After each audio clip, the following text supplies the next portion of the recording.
मंगलमय मंगल करण वीतराग विज्ञान। नमो ताहि जाते भय अरहंतादि महान। करि मंगल करि हो महा ग्रंथ करण को काज।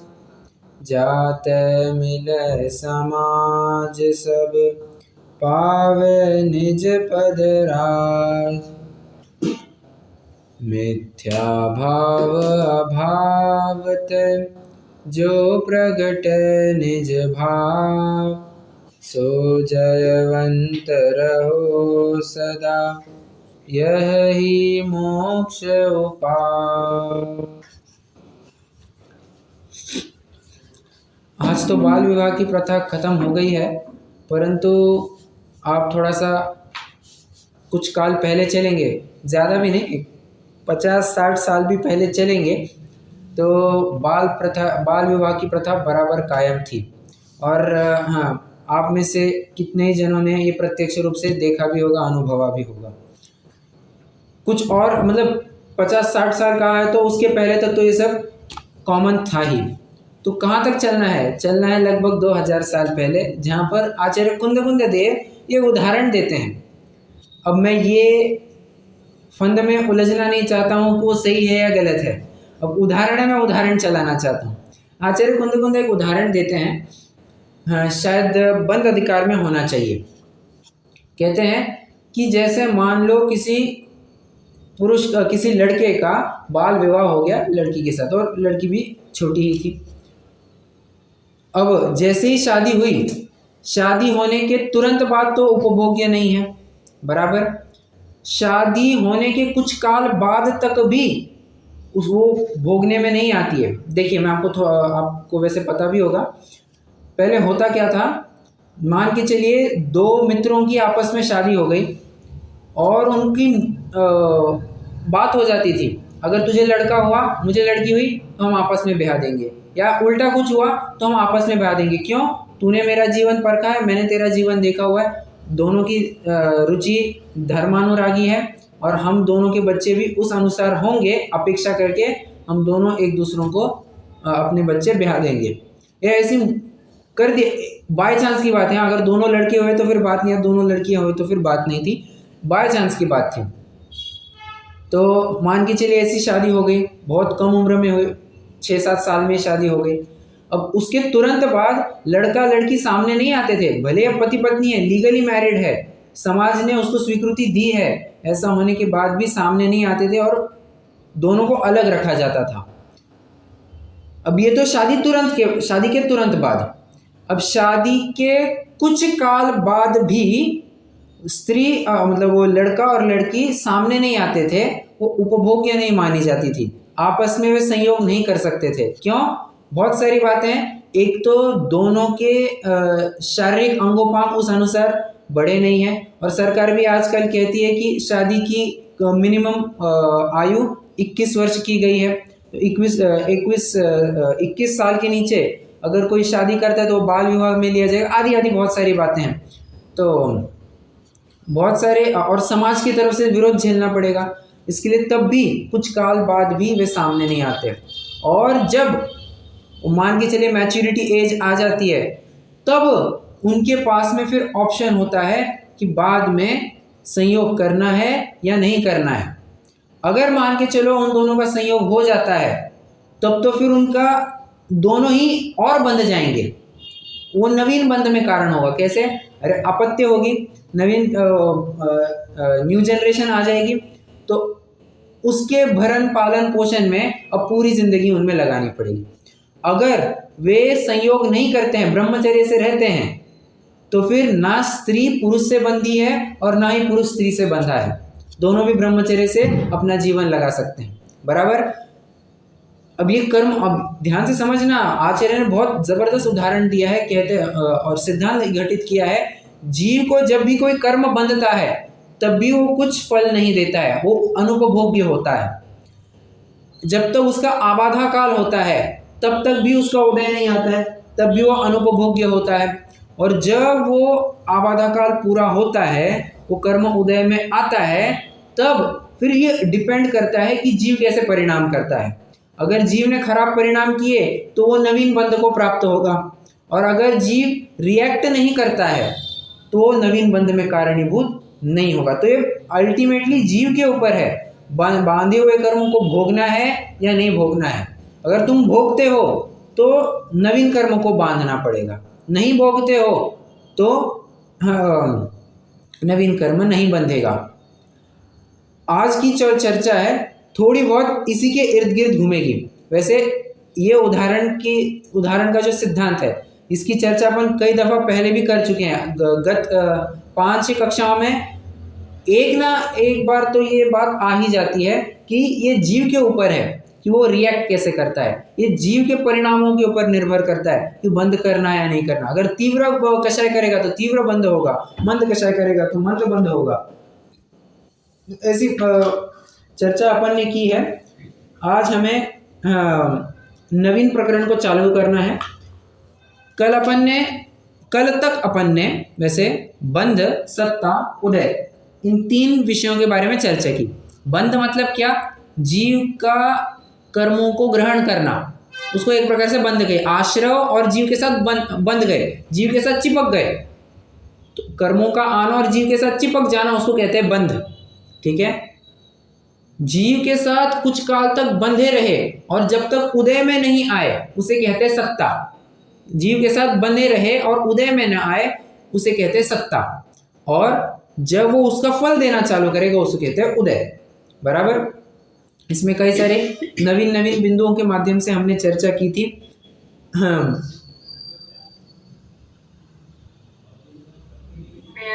हाँ जी, आबादा काल और सत्ता में पढ़े, इसमें थोड़ा सा डिफरेंस क्लियर कर दीजिए। अच्छा देखिए, आबाधा काल और सत्ता। सत्ता मतलब क्या है? जब तक वो कर्म उदय में ना आए। ठीक है, अब ये परिभाषा लगाते जाना। जब तक अब मैं आप कुछ वाक्य कहूँगा, आप मुझे बताइए कर्म की सत्ता है या नहीं है। हाँ, कर्म का बंध हुआ, जस्ट बंध हुआ है, कर्म की सत्ता है या नहीं है?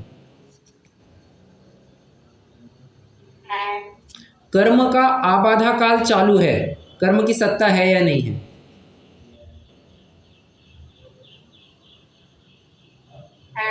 बराबर। कर्म का आबाधा काल खत्म हो गया, उसका उदय आना चालू हो गया, कर्म की सत्ता है या नहीं है?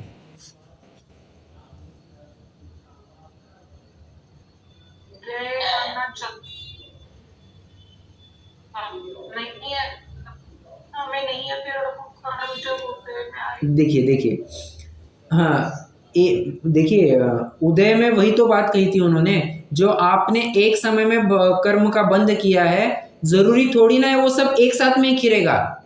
थोड़ा थोड़ा कर, अब मैंने आपको एक उदाहरण दिया था, आपको पगार मिलती है 1 दिन, आप खर्चा करते हो 30 दिन।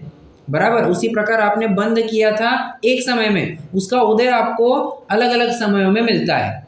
बराबर। उसी प्रकार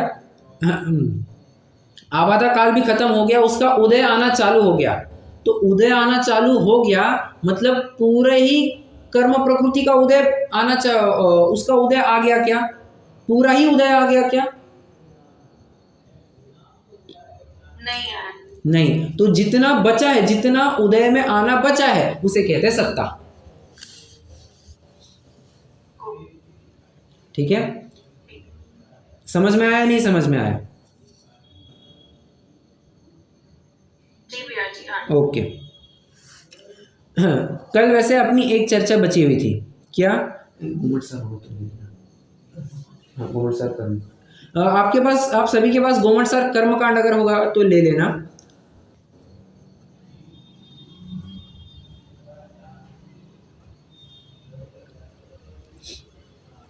हाँ, नहीं है, ठीक है, कोई दिक्कत नहीं।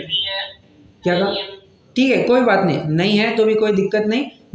मेरे पास है, मैं आपको उसके आधार से कुछ आपको प्रकरण पढ़ के दिखाऊंगा। देखिए, कल पेज नंबर 30 पर आकर के रुके थे, एक पैराग्राफ की चर्चा बची थी। इस प्रकार कर्मों की बंध, उदय, सत्तारूप अवस्था जानना। वहाँ प्रति समय एक समय प्रबद्ध मात्र परमाणु बंधते हैं तथा एक समय प्रबद्ध मात्रा की निर्जरा होती है। 1.5 गुण हानि से गुणित समय प्रबद्ध मात्र सदाकाल सत्ता में रहते हैं। देखो क्या कहा, 3 बातें कही। कर्म का बंध कितना होता है, प्रति समय एक समय प्रबद्ध मात्र। अब समय प्रबद्ध मात्र क्या है अपन समझेंगे, पहले आप समझ करके लीजिए। कर्म का प्रति समय एक समय प्रबद्ध मात्र बंध होता है। कर्म का उदय कितना होता है, एक समय प्रबद्ध मात्र परमाणु। क्या कहा,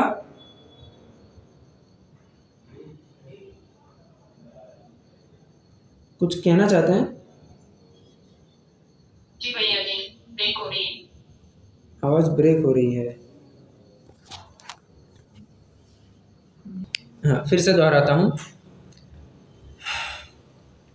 कर्म का बंध एक समय प्रबद्ध मात्र होता है, कर्म की निर्जरा एक समय प्रबद्ध मात्र होती है, और कर्मों की सत्ता भी एक समय प्रबद्ध मात्र हुआ कर। देखिए यही बात कह रहे हैं ना, वहां प्रति समय एक समय प्रबद्ध मात्र परमाणु बंधते हैं। बंध कितने का होता है, एक समय प्रबद्ध मात्र। एक समय प्रबद्ध मात्र की निर्जरा होती है, निर्जरा कितने की होती है, एक समय प्रबद्ध मात्र की। और 1.5 गुण हानि से गुणित समय प्रबद्ध मात्र सदाकाल सत्ता में रहता है, और सत्ता में भी कितने रहते हैं, एक समय प्रबद्ध मात्र। ठीक है, अब प्रश्न ये उपस्थित होता है, एक समय प्रबद्ध मात्र मतलब क्या, बराबर, एक समय प्रबद्ध मात्र मतलब क्या। तो कहते हैं, हाँ एक काम कीजिए, मैं आपको यही बता देता हूँ, गाथा ही बता देता हूँ। गोमटसार कर्मकांड गाथा नंबर 4 और 5 के आधार से, ये इतना जो छोटा सा पैराग्राफ है ना, ये गोमटसार गाथा 4 और 5 का पूरा सारांश इसमें समाया हुआ है। ठीक है, तो चौथी गाथा में आपको पढ़ करके दिखाता हूँ। सिद्धानंतिम भागम अभव सिद्धादनंत गुणमेव समयपबद्धं बंधदी जोगवसादो दुविसरिथम। क्या कहा, देखिए समय प्रबद्धम बंधदी, बंध कितने का होता है, समय प्रबद्ध। समय प्रबद्ध मतलब क्या, सिद्धानंतिम भागम, जितने भी सिद्ध आज विराजमान है उनका अनंतवा भाग करो। ठीक है, सुनना सुनना, उनका अनंतवा भाग करो। और अभव्य सिद्धादनंत गुणरयणम, और अभव्य जितनी राशि है, अभव्यों की जितनी राशि है उसको अनंत से मल्टीप्लाई करो। फिर से दोनों बातें हैं, एक बात मत समझ लेना, 2 बातें मैं बार बार फिर से वही कहूंगा। ठीक है, सिद्धों का अनंत, सिद्धों के अनंतवे भाग और अभव्यों से अनंत गुना। फिर से सिद्ध राशि का अनंतवा गुना, अनंतवा भाग और अभव्य राशि से अनंत गुना। रिपीट कीजिए, समय प्रबद्ध मतलब क्या, रिपीट कीजिए, मैं फिर से एक बार बताता हूं। एक समय प्रबद्ध मात्र अर्थात सिद्ध राशि का अनंतवा भाग और अभव्य राशि से अनंत गुना।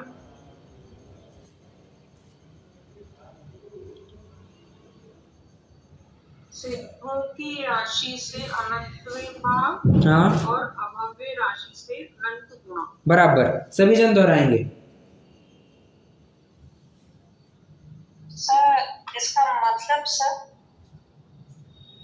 मतलब अब ये एक टेक्निकल टर्म है। एक मिनट मैं बताता हूँ। नहीं हाँ हाँ, बोलिए ना, आपका प्रश्न बोलिए पहले।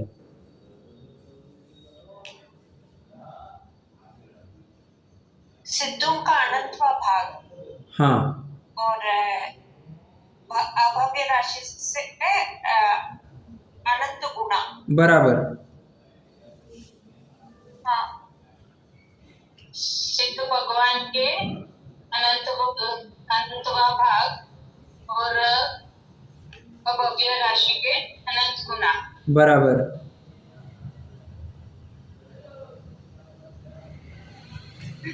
राशि का अनंतवा भाग बराबर, प्लस अभव्य राशि से अनंत गुणा, बराबर। इन दोनों का एडिशन हो एक समय प्रबल, ऐसा बोल रहे हैं आप? नहीं, हाँ, इन दोनों का एडिशन नहीं है,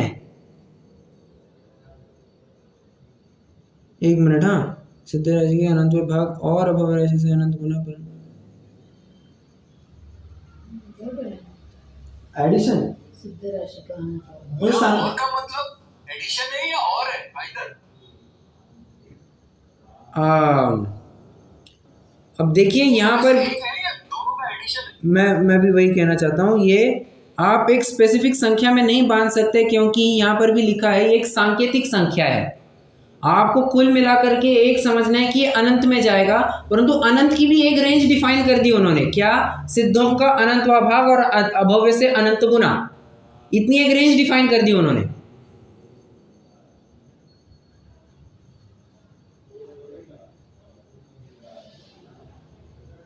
नहीं समझ में आया? जघन्य और उत्कृष्ट भाग पता है सर, सिद्धों का अनंतवा भाग और अभव्य से अनंत गुना बराबर। रेंज है suppose. Correct correct infinity. Correct, you understood it correct. वो एक रेंज बताई है। उत्कृष्ट लिमिट कितनी बताई है? जितने सिद्धों की राशि है उसका अनंतवा भाग करो, वो तुम्हारी अपर लिमिट आ गई। बराबर कह रहा हूं मैं। और जो तुम्हारी अभव्यों की राशि है उसको अनंत से मल्टीप्लाई करो, वो तुम्हारी लोअर लिमिट आ गई। अब इस रेंज के बीच में तुम्हारे जैसे मन वचन काय की प्रवृत्ति होगी, तुम्हारे कर्मों का बंध होगा। सुनना, फिर से मैं रिपीट करता हूं, थोड़ा सा टेक्निकल कंसेप्ट है, उपयोग एकदम शार्प रखिए, आपको फटाफट गले उतर जाएगा। ठीक है, मैं चाहे तो फिर से एक बार दोहराता हूं। क्या कहते हैं यहाँ पर पंडित साहब? कहना चाहते हैं तुम्हारा बंध हो रहा है। कर्म परमाणु कितने बंधते हैं? एक समय प्रबद्ध मात्र। निर्जरा कितनों की हो रही है? एक समय प्रबद्ध मात्र। और सत्ता में कितने बने रह रहे हैं? 1.5 गुण हानि से गुणित एक समय प्रबद्ध मात्र। मतलब बंध, सत्ता, उदय, ये एक समय प्रबद्ध मात्र कहा है। ठीक है, प्रश्न ये उपस्थित होता है एक समय प्रबद्ध मात्र मतलब क्या? तो वहां पर एक रेंज डिफाइन की है। गोमटसार कर्मकांड गाथा नंबर 4, वहां पर रेंज बताई गई है। सिद्धानंतिम भागम, अगर आपको अपर लिमिट जाननी है तो सिद्धों के अनंत विभाग, सिद्ध राशि का अनंतवा भाग, उसको अनंत से डिवाइड करो। ओके। और अभव्य सिद्धाद अनंत गुणरयणम, और जितने अभव्य जीव है उनसे अनंत गुना, उनको अनंत से मल्टीप्लाई करो, ये तुम्हारी लोअर लिमिट आ जाएगी। तो एक अपर लिमिट आ गई, एक लोअर लिमिट आ गई। इन दोनों के बीच में जितने जो कुछ भी कर्म बंधेगा उसे एक समय प्रबद्ध मात्र कहा जाएगा। ठीक है, जरूरी नहीं है कि तुम लोअर लिमिट पर ही आओगे या अपर लिमिट पर। एक मिनट, लेट मी कंप्लीट। जरूरी नहीं तुम लोअर लिमिट पर ही आओगे या अपर लिमिट पर ही जाओगे। उस तुम्हारे योगों की जिस प्रकार प्रवृत्ति होगी उस अनुसार तुम्हारी हीन अधिकता पाई जाएगी। ठीक है, now you may question. Sir जो डिवीजन होता है सिद्धों के अनंतवा भाग, हाँ, must be the lower limit ना सर, और अवयव जीव का must be the upper part, उत्कृष्ट भाग। नहीं, क्योंकि आपको बताऊं मैं, गुड क्वेश्चन, गुड क्वेश्चन। सुनिए, देखिए हैं, एक उदाहरण लेता हूं मैं। आप 10,000 को, सॉरी 1 लाख को, कैसे कहूं मैं, एक मिनट चलिए, मैं अभी थोड़ा सा, मुझे उदाहरण एग्जैक्टली ख्याल में नहीं आ रहा है, मैं आपको सीधा सिद्धांत ही बताता हूँ, आपको समझ में आ जाएगा। सिद्धों की जो अनंत की संख्या है वो अभव्यों की अनंत की संख्या से भी अनंत गुना है। देखिए, सिद्धों की जो अनंत है, गॉट इट, बस मैं यही बताना था। सिद्धों की जो अनंत की संख्या है वो अभव्यों से भी अनंत गुना है। ठीक है, और देखिए ना, अनंत के भी अनंत वेरिएशन होते हैं। बराबर, जैसे मुझे बताइए 100 के कितने वेरिएशंस होते हैं? राइट, स्टार्टिंग फ्रॉम 100 टू 999, ये 100 के वेरिएशंस हो गए। 1000 के कितने वेरिएशंस हो गए? 1000 से लेकर के 99,999, 99,999, ये पूरे 1000 की वेरिएशन हो गई। बराबर, हाँ। अब उसी प्रकार संख्यात के संख्यात वेरिएशन, असंख्यात के असंख्यात वेरिएशन, अनंत के भी अनंत वेरिएशन। तो यहां पर वो समझ लेना। ठीक है, कितने जनों को कंफ्यूजन हो रही है, दिक्कत हो रही है समझने में?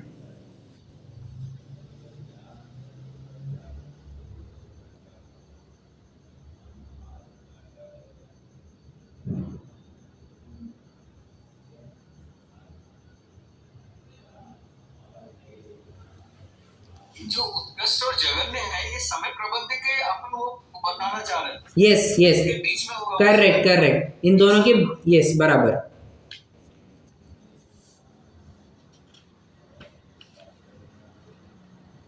मेरे ख्याल से अपन समय प्रबंध पर आ जाएगा। हाँ नहीं नहीं, देखिए यहाँ पर आया है प्रकरण तो उसको मैं उठा रहा हूँ, अपन एकदम सरलता से समझ रहे हैं, ठीक है। मुझे बस 1 मिनट दीजिए, 1 ही मिनट।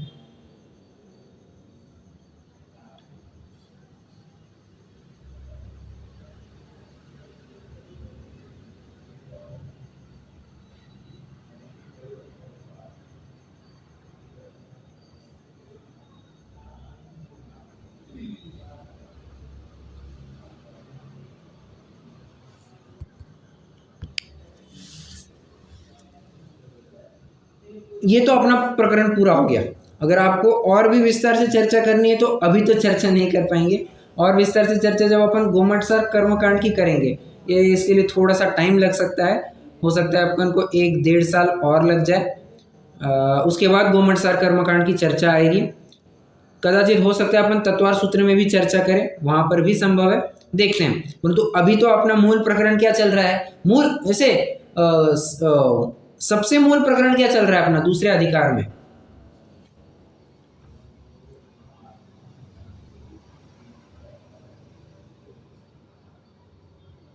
जर्नी कहाँ से चालू की अपन ने, ये बंद वगैरह कहाँ से आ गया?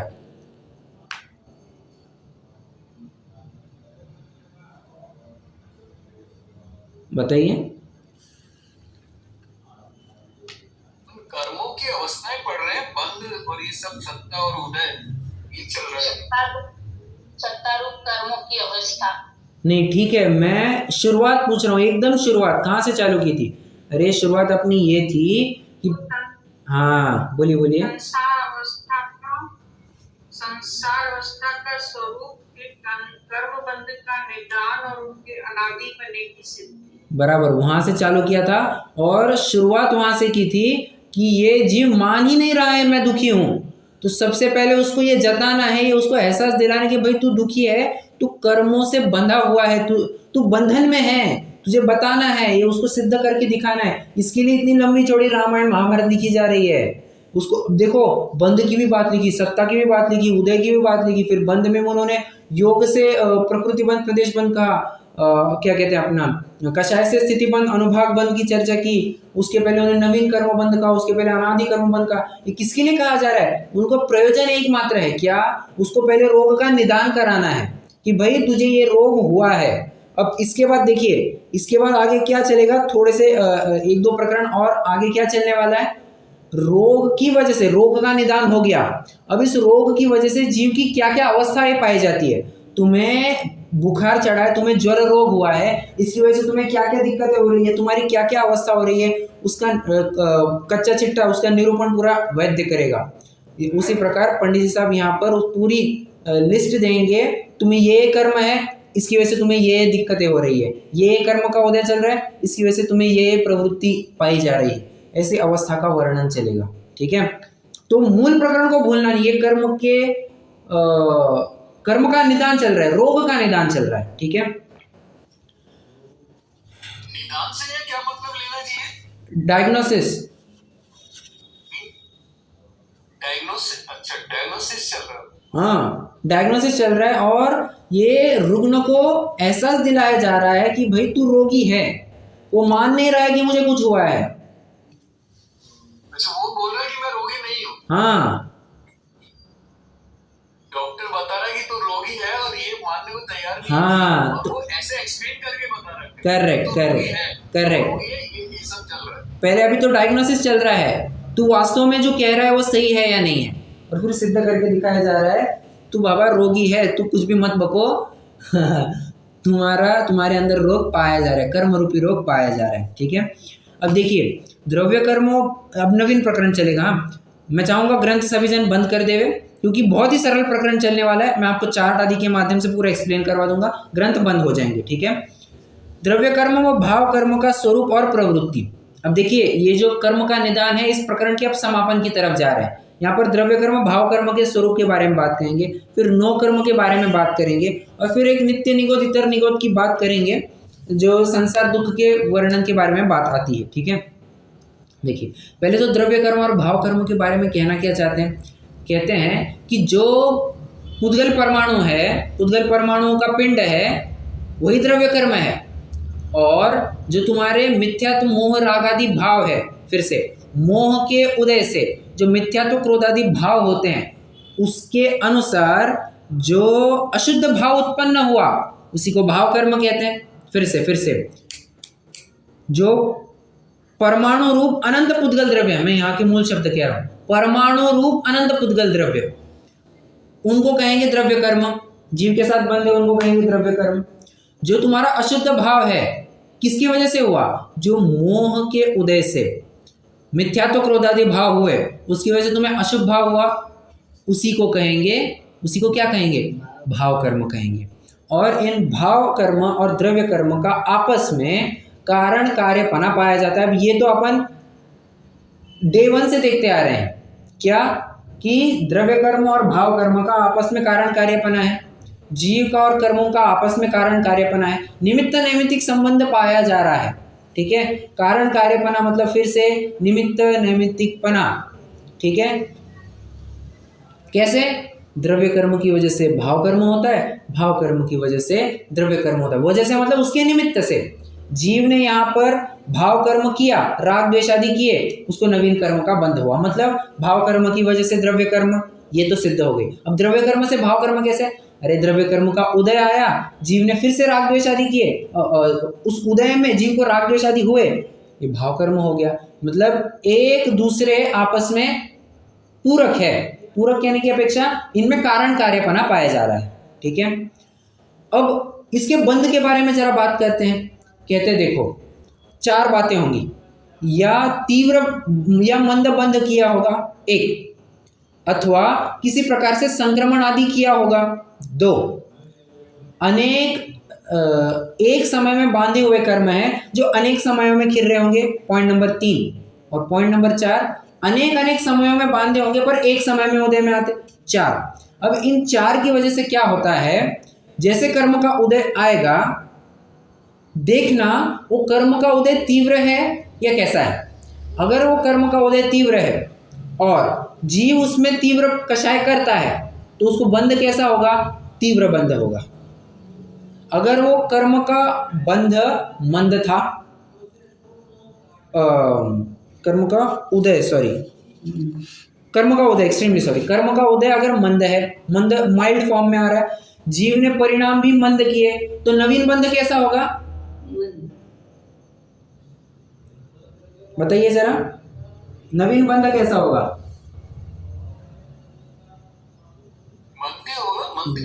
करेक्ट, मंद ही होगा।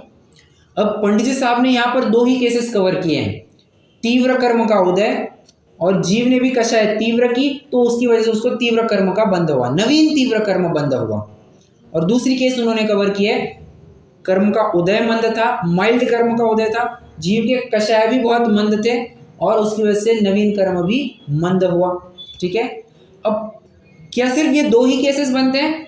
मैं थोड़ा सा एनालिसिस करके मुझे जो ज्ञान में आया है उसके अनुसार मुझे 3 और केसेस मिलने आए हैं, मिलना है मतलब मुझे ख्याल में आए हैं। कैसे, मैं आपको बताता हूँ।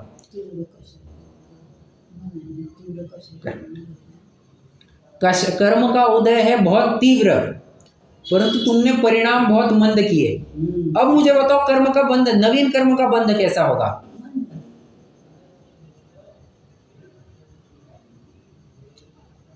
मंद होगा, क्योंकि परिणाम मंद किया। बराबर।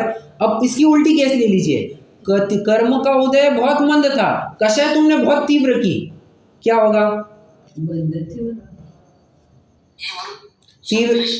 तीव्र बंध कैसा होगा? बंध एकदम तीव्र होगा। बराबर। अब मैं तीसरी केस और बताता हूँ, आप कहेंगे सारे केसेस हो गए। मैं कहता हूँ कर्म का उदय कैसा भी हो, तीव्र हो मंद हो, जीव ने कषाय ही नहीं की, अब मुझे बताइए क्या होगा? नवीन बंध हो, मतलब मंद बंध, क्या? कोई बंध नहीं होगा। परफेक्ट, कोई बंध ही नहीं होगा। देखो अगर परिणाम मंद करोगे, मंद कषाय होगी तो मंद बंध होगा, तीव्र कषाय करोगे तीव्र बंध होगा, और कषाय नहीं करोगे तो बंद ही नहीं होगा। समझ में आ रहा है? और वो जो स्थिति बंद और अनुपात बंद कषाय से होता है, और प्रकृति बंद और प्रदेश बंद दूसरी, वो ऐसे यहाँ पे नहीं लागू पड़ेगा वो। अब देखिए ना, अपन एक बात चर्चा करके आ चुके हैं कि जो प्रकृति बंद प्रदेश बंद है वो ज्यादा मायने नहीं रखता है, ज्यादा मायने रखता है स्थिति बंद और अनुभाग बंद। तो स्थिति बंद और अनुभाग की बंद की अपेक्षा ही बात करते हैं, क्योंकि प्रकृति बंद प्रदेश बंद तो अरहंतों की भी हो रहा है, फिर भी उनको किसी प्रकार से अबंध कहा है। क्यों? अरे उनका क्या इर्यापत आश्रय पाया जाता है, कर्म एक समय में आया तुरंत खिर करके चला भी गया, तो उनका वैसे कुछ स्थिति बंद अनुभाग बंद होता नहीं है, ठीक है, इसलिए उनको कुछ फर्क भी पड़ता नहीं है।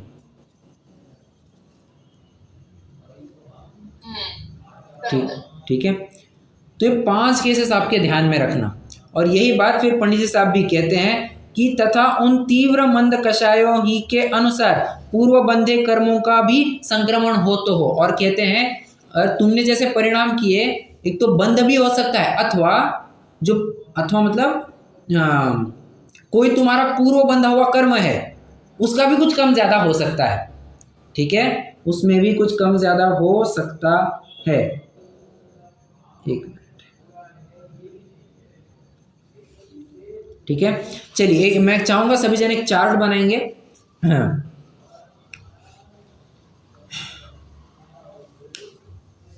4 नंबर लिखेंगे, 1 2 3 4, थोड़ा सा अच्छी स्पेस रख करके एक ही लाइन में लिखेंगे, 1 2 3 4, आपस में थोड़ी अच्छी स्पेस रखेंगे और इक्वल स्पेस रखेंगे।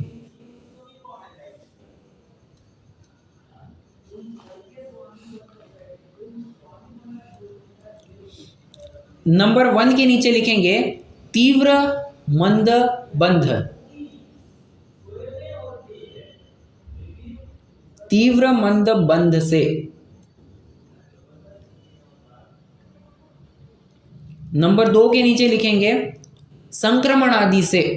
अब आदि में क्या क्या लेंगे, मैं वैसे ही पूछ रहा हूं, आदि में क्या क्या लेंगे?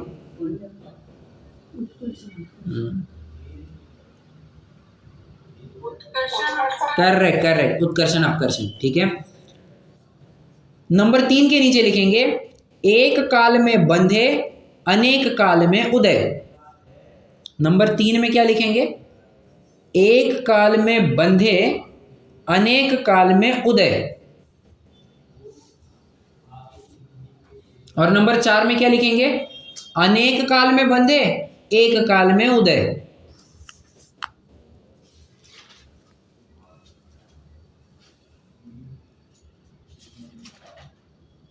ठीक है, अब इन सब को कवर करते हुए एक एरो निकाल लीजिए, इन सब को कवर कीजिए और एक लाइन खींचिए। हाँ, और फिर लिखिए। अब इसके 3 कॉलम बनेंगे। हाँ, ठीक है, अब एरो करके नीचे लिख रहे हैं तो उसमें 3 कॉलम बनेंगे। कर्म का उदय पहला कॉलम, कर्म का उदय पहला कॉलम, हेडिंग, हाँ हेडिंग। जीव की कषाय, ये दूसरे कॉलम की हेडिंग, जीव की कषाय। और तीसरे कॉलम की हेडिंग नवीन कर्म बंध। ठीक है, अब इसमें बहुत सिंपल है, 5 केसेस बनेंगे, 1 2 3 4 5, एक के नीचे एक लिखेंगे। अब देखिए, मैं आपको एक बताऊंगा, आपको 5 पूरे करने हैं। ठीक है, कर्म का उदय तीव्र, ठीक है, पहले केस लिख रहे हैं अपन, कर्म का उदय तीव्र, जीव की कषाय भी तीव्र, नवीन कर्म बंध तीव्र। ठीक है, अब इसी अनुसार क्या पूरा कर पाएंगे? और ग्रुप पर डालना है। हाँ, मैं देख रहा हूँ ग्रुप पर सिर्फ शशि जी ने डाला है, जितना मैंने देखा है, बात का मैंने नहीं देखा, सिर्फ शशि जी ने डाला था कल परसों का होमवर्क, बाकी जनों ने क्यों नहीं डाला? मैंने डाला, आपके उस पे डाल दिया। अच्छा, मैंने देखा नहीं, मैं इसलिए कह रहा हूँ, मैंने देखा नहीं, मैंने सिर्फ शशि जी का देखा था। अगर आपने डाला है बहुत अच्छा। हाँ जी, तो क्या कह रहे थे मैं, होमवर्क क्यों नहीं डाला? अगर डॉक्टर साहब आपने डाला है तो कोई बात नहीं, गुड। आपने देख नहीं पाए होंगे इसलिए। हाँ हाँ, मैं देख नहीं पाया इसलिए मैं कह रहा था। ठीक है, आज के लिए इतना होमवर्क जरूर कर लेना, छोटा, बहुत छोटा होमवर्क है आपको। आपने अभी ये जो बताया, एक मिनट, हाँ, ये कॉलम आप जो बोल रहे हैं, कॉलम में रहेगा कर्म का उदय, जीव की कसा है, नवीन कर्म बंद, बराबर। और इसको क्या बोलेंगे, हॉरिजॉन्टली आपको ये लिखना, दिव्य बंद आदि, संक्रमण आदि, एक काल में बंधे, अनेक काल में उदय, अनेक काल में बंद, एक काल में उदय। वो तो उसके ऊपर लिखना था, वो तो उसके ऊपर लिखना था। मतलब ये तीन जो बनाए उसके ऊपर लिखने थे ना, ठीक है, फिर कॉलम बराबर। ओके, और वो जो तो समझा नहीं एक्चुअली, मतलब ये कॉलम में ही आ रहे ना, क्या क्या ये आपने पहले 4 चीजें बताई, त्रिबंधा, हाँ, इसलिए मैंने कहा, बंदादि से, हाँ इसलिए मैंने कहा कि आप सबको कवर करते हुए एक छोटी सी लाइन निकालिए और फिर एरो करके नीचे लिखिए। ये समझ में नहीं आया जो आप बोल रहे हैं ना, कैसे करना है, ठीक, एरो निकाल के कैसे करना है तीनों। ठीक है, ठीक है, आप एक काम तो कीजिए, अभी ये जो 3 कॉलम मैंने बताया उतना तो करके लीजिए, उतना तो भर पाएंगे आप। हाँ वो हो गया है, वो तो मैंने लिख लिया वो। ओके, तो उसे आपको 5 केसेस भर करके निकालने हैं। सर वो फर्स्ट 4 कॉलम क्या दिए थे सर? एक मिनट, आप रुकिए, शायद आपको समझ में नहीं आया होगा चार्ट कैसे बनाना है। मैं आपको चार्ट की फोटोकॉपी ग्रुप पर डाल दूंगा, ठीक है। पर आपने जो नीचे का मैं पार्ट कह रहा हूँ कि कर्म का उदय, जीव की कषाय और नवीन कर्म बंध है, ये वाला चार्ट तो भर करके लेना है आपने, ठीक है।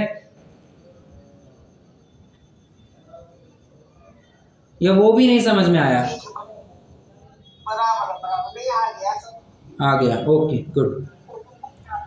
तो आप ये बस एक बार लेक्चर आज ही करना है, इसे एक बार दोबारा सुनेंगे ना, तो सुनिए। चलेगा, मैं आज ही डाल दूंगा फिर। कोमल जी, आपको नहीं समझ में आया क्या करना है? नहीं, थोड़ा चार्ट में नहीं समझ में आया। अरे देखिए, क्या है सर, ये जो वो आप बताए थे वही ना, कि जीव का कर्म का तीव्र मंद उदय आया, कषाय तीव्र हुई तो नवीन आएगा। बराबर वही आपको जो मैंने 5 केसेस बताए थे, वो 5 केसेस निकालने हैं। मैंने आपको एक एग्जांपल भी दिया था अभी। सेम टू सेम निकालना है, पांचों जो 5 पॉइंट है सेम टू सेम निकालना है। सेम टू सेम कैसे होंगे? मैंने आपको कहा था ना, मतलब एक इसमें देखिए, पहले आपको लिखना है कि जीव की कषाय, कर्म का उदय तीव्र, जीव की कषाय तीव्र, नवीन कर्म बंध तीव्र। सेकंड केस, कर्म का उदय मंद, जीव की कषाय मंद और नवीन कर्म बंध भी मंद। इस अनुसार आपको मैंने जो 5 केसेस बताए थे ना, वही आपको भरने हैं।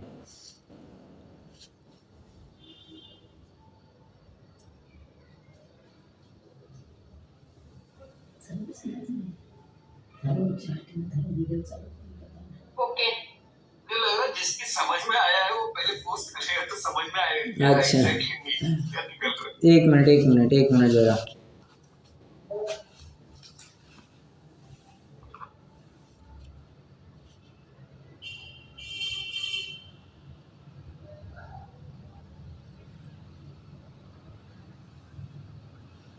ये आपको दिखाई दे रहा है क्या? मेरा वीडियो चालू किया है मैंने, आपको दिखाई दे रहा है क्या ये चार्ट? पढ़ा तो नहीं जा रहा शायद।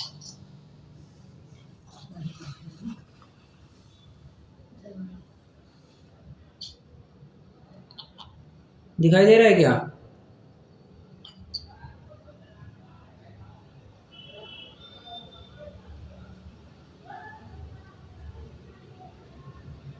दिखाई दे रहा है? नहीं भैया जी, क्या क्या समझ नहीं आ पा रहा, नहीं दिख रहा है आपको? नहीं दिख रहा है क्या? कोड नहीं हो पा रहा है, वो एक्चुअली स्टेबल नहीं है, पिक्चर स्टेबल नहीं हो रहा उसमें। ठीक है, एक काम मैं ग्रुप पर डाल दूंगा, आप ऐसे समझ लेना फिर।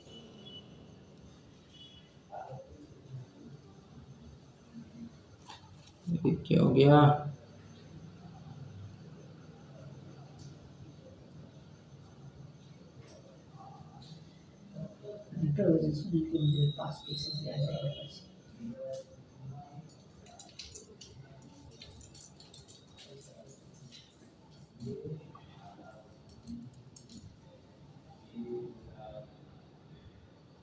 अरे अरे अरे अरे अरे,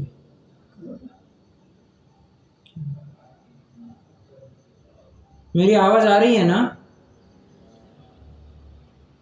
जी अरे मेरा तो बनता है। ये कहाँ हूँ मैं? क्या हो गया?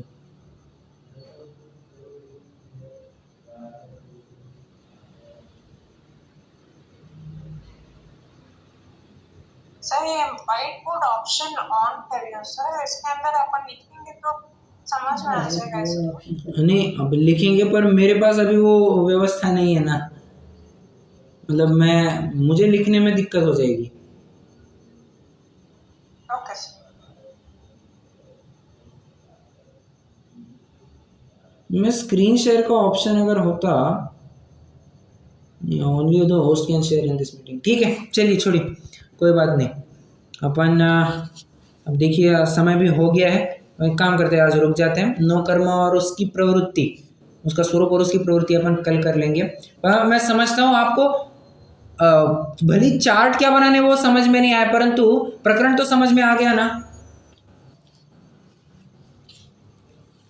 जी भैया। बस एक बार एक काम करते, चलिए एक काम करते, एक बार पढ़ के भी लेते हैं तो वो भी कवर हो जाएगा। पेज नंबर 32 नहीं 30 पर आ जाइए।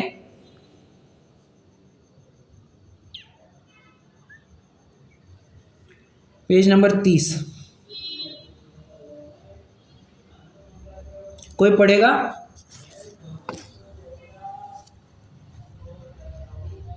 मैं पढ़ूं? हाँ जी।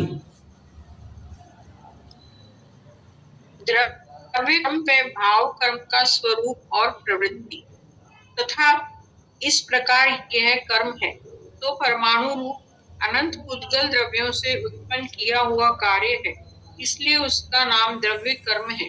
तथा मोह के निमित्त से मिथ्यात्व क्रोधादि रूप जीव के परिणाम है, वह अशुद्ध भाव से उत्पन्न किया हुआ कार्य है, इसलिए इसका नाम भाव कर्म। द्रव्य कर्म के निमित्त से भाव कर्म होता है और भाव कर्म के निमित्त से द्रव्य कर्म का बंध होता है, तथा द्रव्य कर्म से भाव कर्म और भाव कर्म से द्रव्य कर्म इसी प्रकार परस्पर कारण कार्य भाव से संसार चक्र में परिभ्रमण होता है। इतना विशेष जानना कि तीव्र बंध होने से या संक्रमण आदि होने से या एक काल में बंधे अनेक काल में या अनेक काल में बंधे एक काल में उदय आने में किसी काल में तीव्र उदय आए तब तीव्र कषाय हो तब तीव्र ही नवीन बंध हो, तथा किसी काल में मंद उदय आए तब मंद कषाय हो तब मंद ही बंध हो, तथा उन तीव्र मंद कषायों ही के अनुसार पूर्व बंधे कर्मों का भी संक्रमण आदि हो तो हो। इस प्रकार अनादि से लगाकर धारा प्रवाह रूप द्रव्य कर्म और भाव कर्म की प्रवृत्ति जानना। इसमें एक बात समझना, जो लिखा है ना कि संक्रमणादि हो तो हो, मतलब जरूरी नहीं होना ही चाहिए, हो तो हो, ऑप्शनल है। ठीक है, ऑप्शनल है। चलिए रुकते हैं, जिनवाणी स्तुति करेंगे। निज निधि